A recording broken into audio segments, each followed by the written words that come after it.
அள்ளி கொடுத்தால் சும்மா, அளந்து கொடுத்தால் கடன். அப்படி ஒரு பழமொழி சொல்லுவாங்க.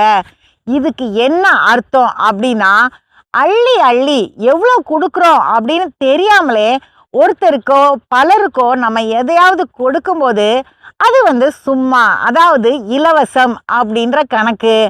ஆனா யாருக்காவது நம்ம கொடுக்கும்போது அளந்து அளந்து இவ்வளோதான் கொடுக்கணும், இவ்வளோ போதும், இவங்களுக்கு இந்த அளவு போதுமானது அப்படின்னு நம்ம அளந்து கொடுக்கும்போது அது கடன் கொடுக்குற கணக்கா, அதாவது திருப்பி அது நம்ம கிட்ட வந்து சேர்ற கணக்கு அப்படின்றதான் இதோடைய பொருள்.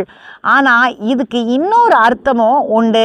அள்ளி நம்ம கொடுக்கும்போது மக்கள் அதை இலவசம் அப்படின்னு எந்த கிரயமும் கொடுக்காம வாங்கிட்டு போறாங்க.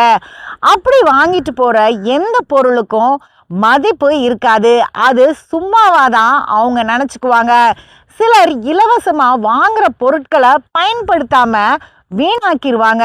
அவங்களுக்கு தேவை இல்லை அப்படின்னாலும் இலவசமா கொடுக்குற பொருட்களை வாங்கிட்டு போயிடுவாங்க, பயன்படுத்த மாட்டாங்க. ஆனா கடன் அப்படின்னு, அதாவது அளவா பெற்றுக்கொள்ற பொருளை அவங்க கவனமா பயன்படுத்துவாங்க. ஏன்னா அதுக்கு ஒரு பொறுப்பு இருக்குது. அதனால பயன்படுத்துவாங்க. திரும்பி கொடுக்கணும், இல்லைனா இதை சேதப்படுத்திடக்கூடாது அப்படின்ற எண்ணம் எப்பயுமே இருக்கும். அதனால நம்ம யாருக்காவது கொடுக்குறோன்னா தேவைக்கு கொடுக்கணும், அளந்து கொடுக்கணும்.